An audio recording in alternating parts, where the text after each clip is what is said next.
Hello everyone, Daria here, and welcome to episode 33 of the Slow Russian Language Podcast. As you can hear, my voice is back, and today we finally can have a normal episode. And we continue speaking about the history of Russia today.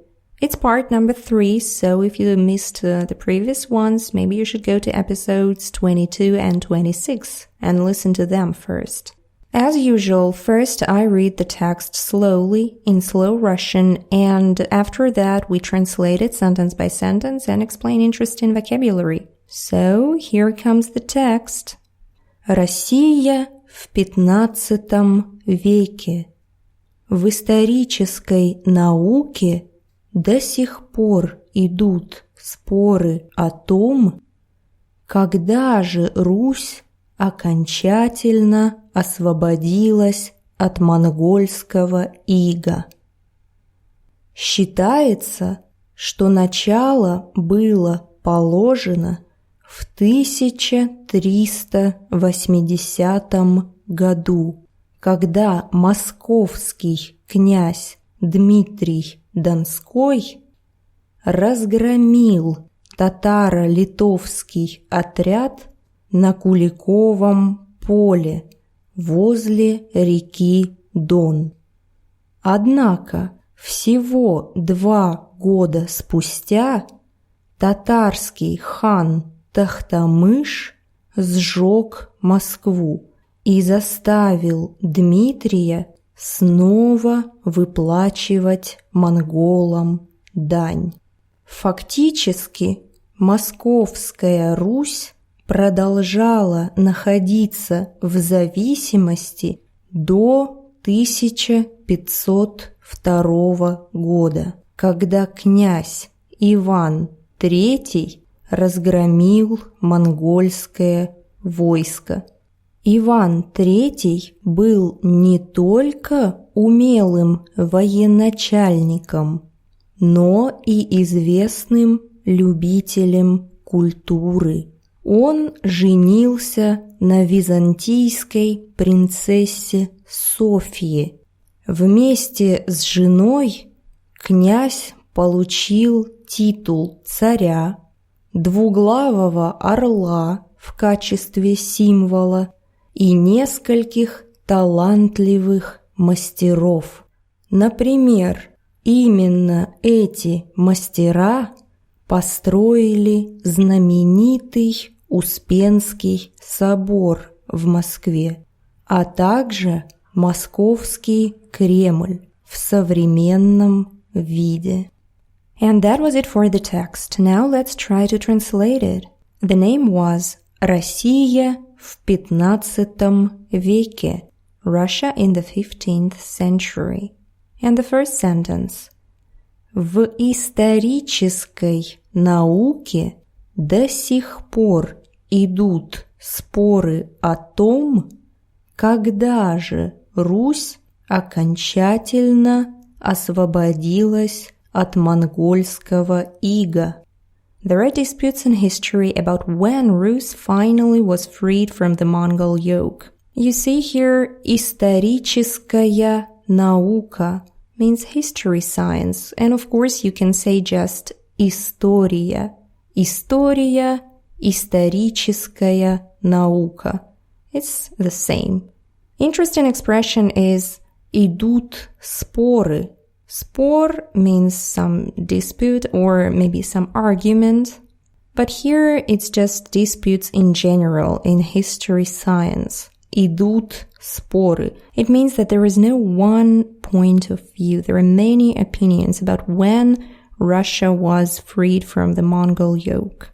Идут споры. For example, there are still disputes about how Marilyn Monroe died.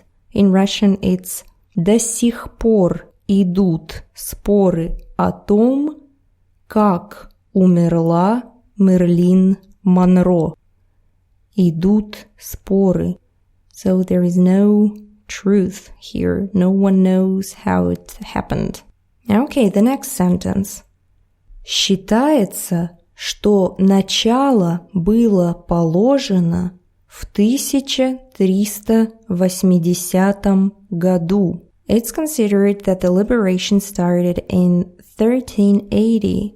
Начало, положено, it means that it began, it started. Началось. Было, положено, начало, it's just the synonym of началось. And the second part of this sentence. Когда московский князь Дмитрий Донской разгромил татарско-литовский отряд на Куликовом поле возле реки Дон. Pretty long one. When Moscow's Prince Dmitry Donskoy defeated the Tatar-Lithuanian armies on the Kуликово battlefield near the river Don. This Dmitry Donskoy is very, very famous in Russian history. It's one of the main heroes of our history and everyone knows him. And interesting verb here, разгромить. Разгромить means not just to defeat, but to crush, to smash.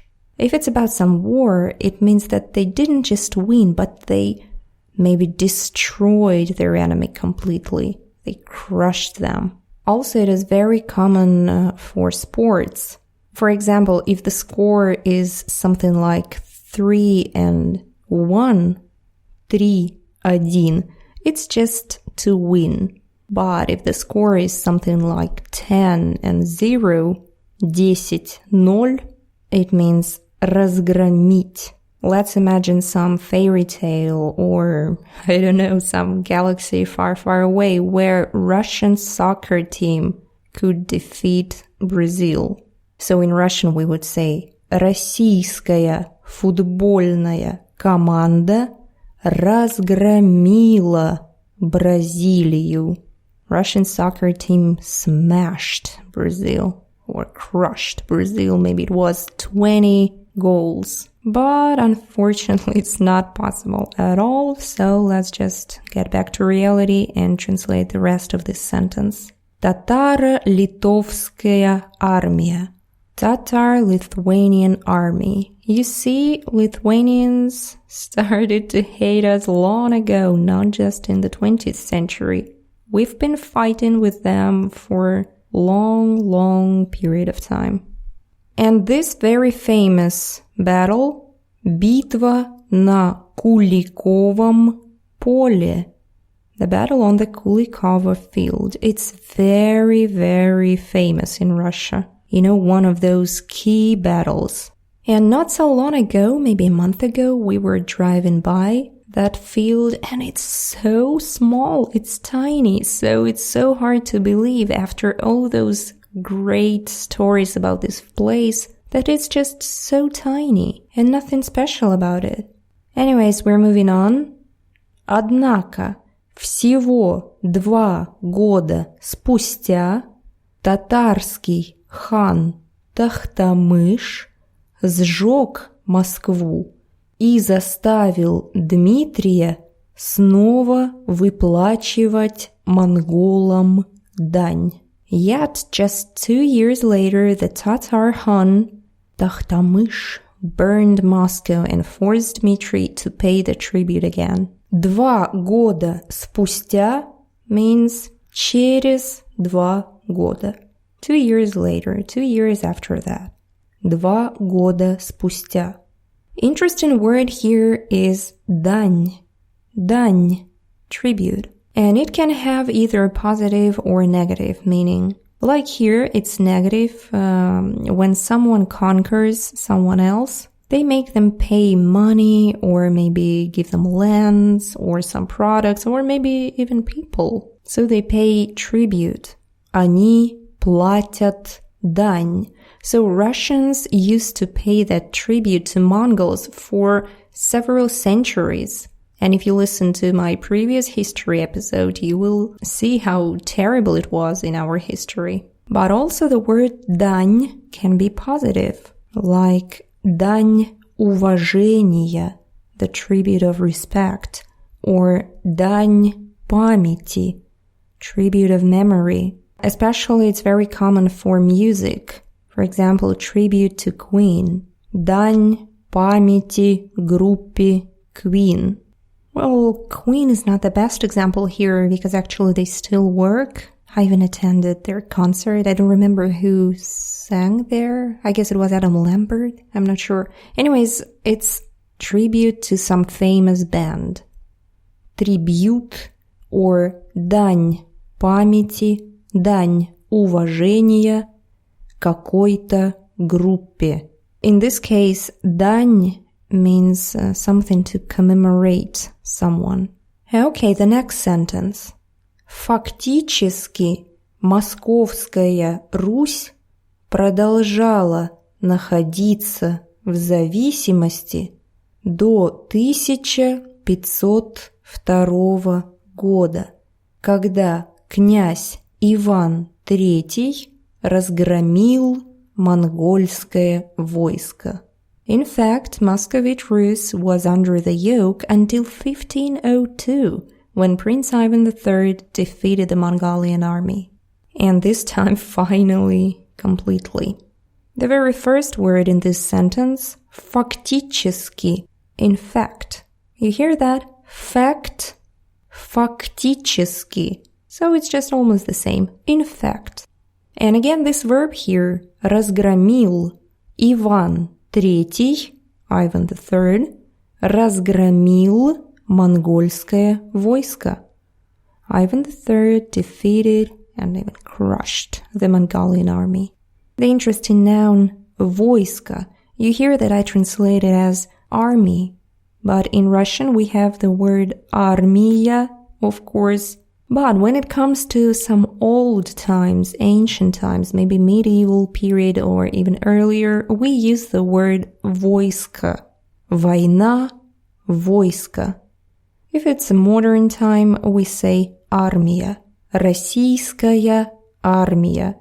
And in a medieval period, it's русское войско.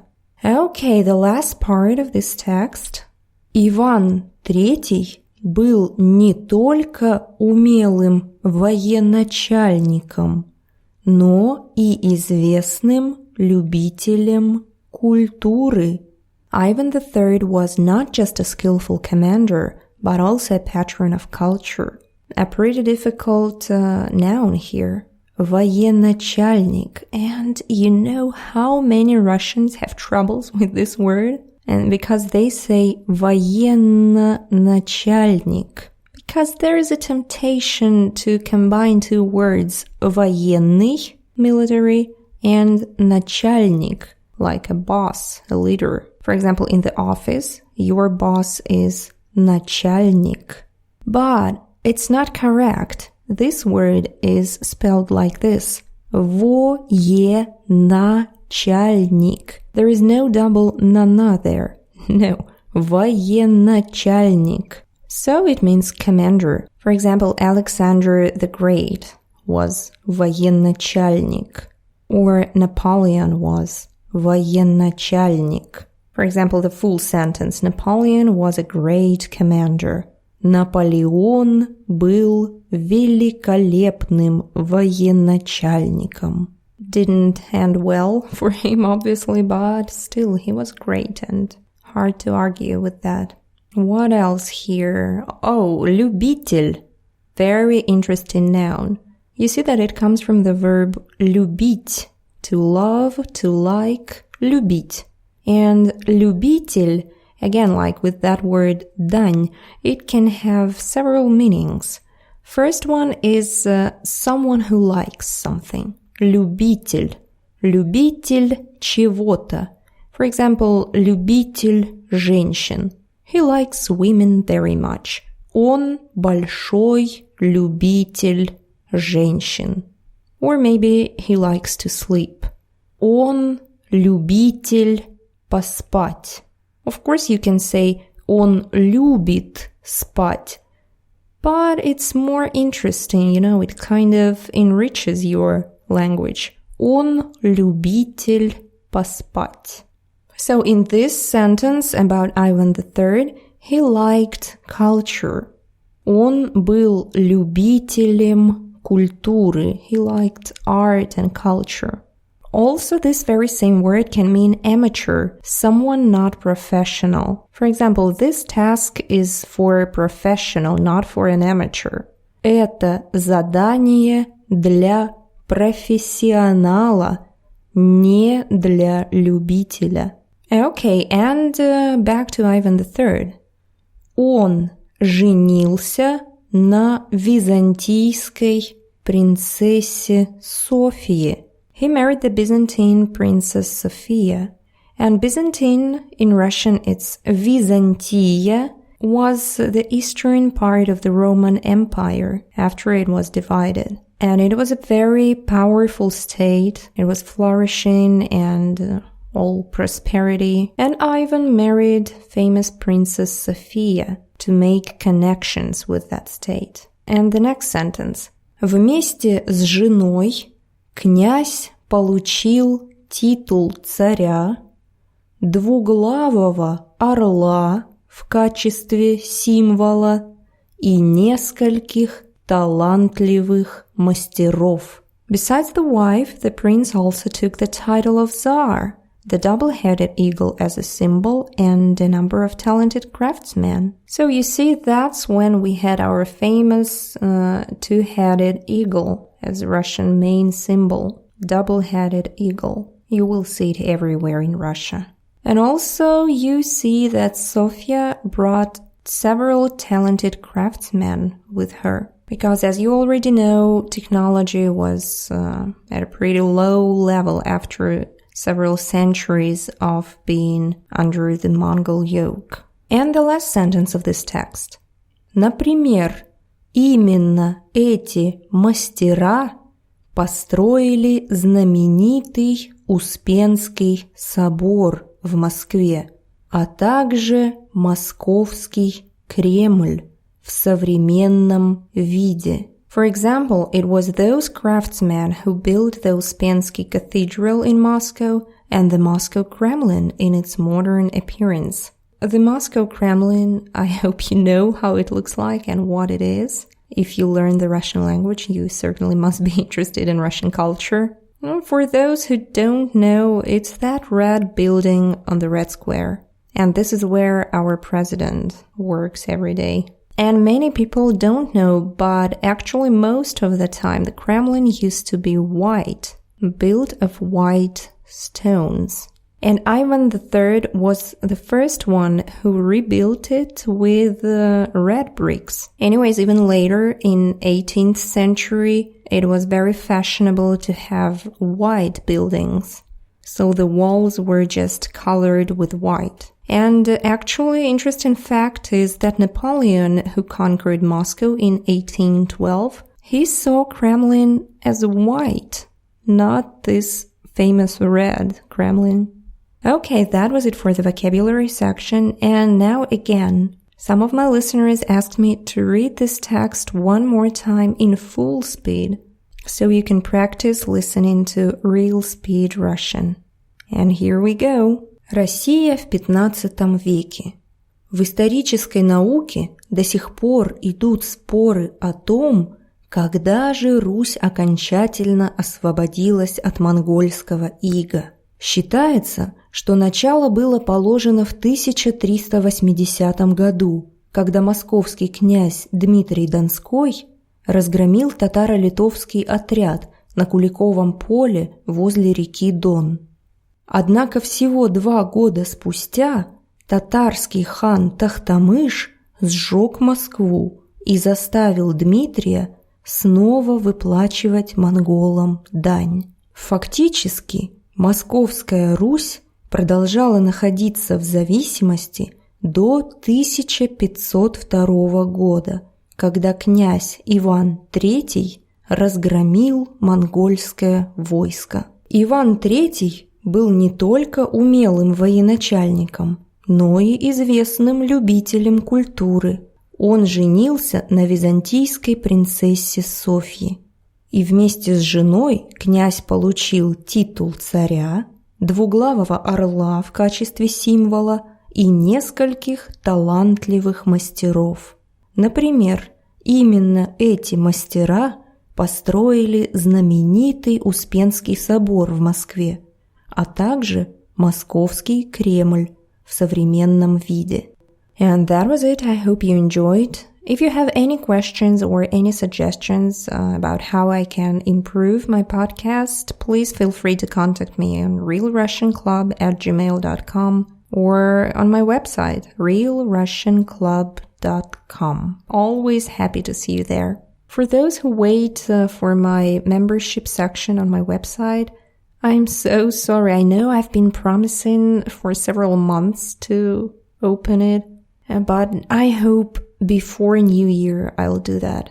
I really hope. But in the end of the year, it's always a pretty tough time for teachers, so I have no time to work on this project now, unfortunately. Maybe a little later, maybe a couple of weeks later, I'll come back to that. What else? Don't forget to check out my YouTube channel. If you like listening to the slow Russian language, you will certainly enjoy several of my videos. Okay, I guess that was it for today. Thank you very much for listening, and I hope to see you in the next episode of the Slow Russian Language Podcast.